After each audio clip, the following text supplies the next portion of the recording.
You think I was asking you for money? Listen, I don't want to talk to you, son. I'm saying you got this on your car. This is what I was trying to tell you. You probably left this when you was getting in the car, right? Yes, I did. Nah, I'm not helping you though. That's you tripping. Thank you anyway. Got me fucked up. See, why would you ever think I needed money from you, bro?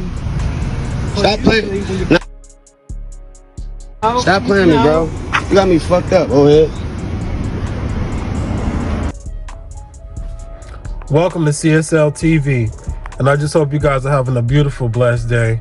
You already know today's news is never nothing good, but I will try to find something good or try to find some kind of humor so it won't be all bad.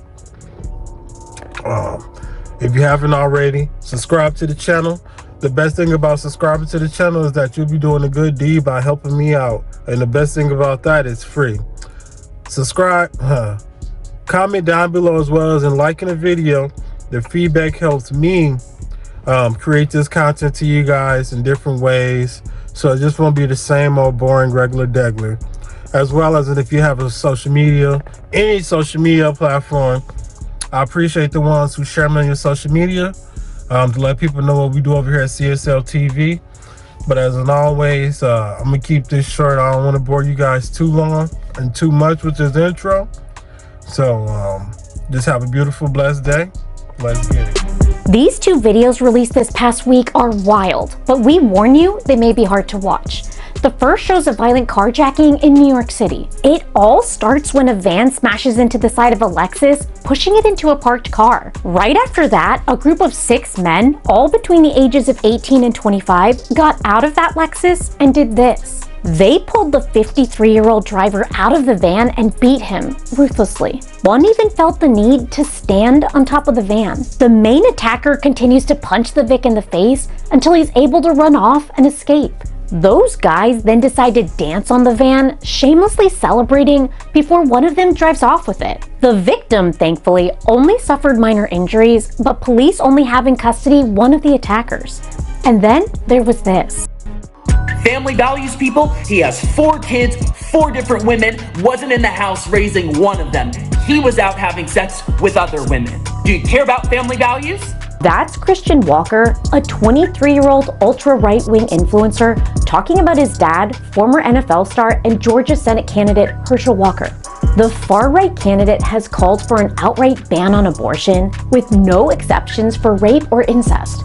But earlier this week, the Daily Beast reported that Herschel Walker paid for his girlfriend to get an abortion in 2009, showing the receipt from the abortion clinic and a get-well-soon card from Walker. Walker denied this allegation, but his son says that's his handwriting in the card.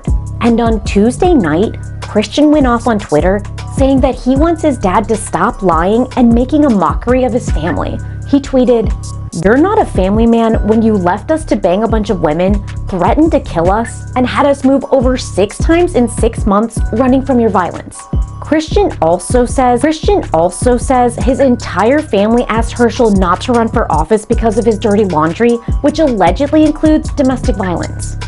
I stayed silent as the atrocities committed against my mom were downplayed. I stayed silent when it came out that my father, Herschel Walker, had all these random kids across the country, none of whom he raised. And you know my favorite issue to talk about is father absence. Surprise, because it affected me. Herschel Walker's turbulent campaign has lied about graduating from college, which he did not, and working in law enforcement, which he did not. And this summer, he acknowledged that he has 3 additional children with 3 other women. Now, I had to post this for my sister, you know what I'm saying? And if you really follow my channel, I try to keep it more real life-like without watering anything down. I kind of got into my feelings a little bit and forgot that I was on YouTube and posted some stuff. So this is why you guys probably haven't seen me for about a week. Domestic violence is real. You know, y'all playing with guns and shit is real. And I lost a brother and a sister to dumb nonsense violence, as well as in somebody playing around with a fire weapon, not knowing anything about guns, and the shit go off and kill them. I definitely, you know, when I'm dealing with something like this, got to keep myself off of social media because I tend to put too much feeling into it and feel like the people we should know real life experiences instead of watered down ones. Some heartbreaking news out of Thailand today. At least 38 people, including 24 children, were killed at a daycare when a former police officer went on a shooting and stabbing spree. After the 34-year-old gunman left the daycare, he went home and killed his wife and their child before taking his own life. Right now, the motive is unclear, but cops say the man was fired last year over drug charges, and he was in court for those charges just before today's attack. I said it earlier, there's a special place in hell for this guy, and I mean it. We have a sad update to a story we told you about on Tuesday. Remember this family? They were kidnapped at gunpoint on Monday in California. Well, last night, their bodies were found in the orchard of a rural farm. There's no words right now to describe the anger I feel and the senselessness of this incident. On Wednesday, police released new security footage showing the moment the family was taken. And it's chilling. It's not the closure we were hoping for. Cops caught the suspect Tuesday after he used the family's ATM card. And they took him into custody after he tried to take his own life. Investigators also think there may be a second person involved. That person's watching, might as well turn yourself in. Our detectives are like bulldogs. They're not going to give up until that person, once we find that there was in fact a second person, they're going to go after hard. So far, cops think the only possible motive is money, but they're still looking into it. I'm just livid inside because this was completely and totally senseless. We have a whole family wiped out. And for what? This story out of Washington State is wild. It all went down southwest of Spokane in late August when cops were called to this gas station. They show up to do a welfare check on a guy passed out in this car. Get up, police, wake up! The cops tell the guy to get out of the car as he reaches for something in his waistband and tells the cops he's got some kind of condition. Get out of the car! Out of the car! I have a condition! Get out of the car! Go to the ground! I have a condition! I have a condition! Leave me alone! That's when gets crazy. Once he's out of the car, the dude takes off across the busy intersection. The cops try to tase him, but it doesn't work.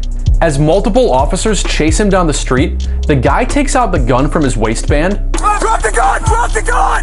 Drop the gun! And fires. Drop the gun! That's when he makes his way to an apartment complex and turns the gun on himself. The cops shoot at the guy, and the dude falls to the ground. Fortunately, he's not hit, and the cops recover his gun. The 35-year-old man was arrested and charged with illegal gun possession and controlling a car while intoxicated. No word on what his condition is or if it's improved. I thought that shit was crazy as hell. Bro had a motherfucking gun on him. A legal gun, too, and was acting the way he was acting. And his condition was he was too motherfucking drunk to drive. So his ass pulled over, decided to take a nap. Somebody was all in his business fucking with him. So that's why, you know what I'm saying, the condition was mind your own motherfucking business, because he damn sure was minding his own business. And this person, whoever called and snitched on Brody, then got his ass in trouble, locked up, all this other stuff. And whatever, you know. I felt like he done the right thing by pulling over because he was too drunk. I don't know about y'all, but that sounds like a very smart condition to have when you know your limit. Even though you should have had an Uber or something, still, he done the right thing by pulling over, sleeping it off before he proceeded with the day.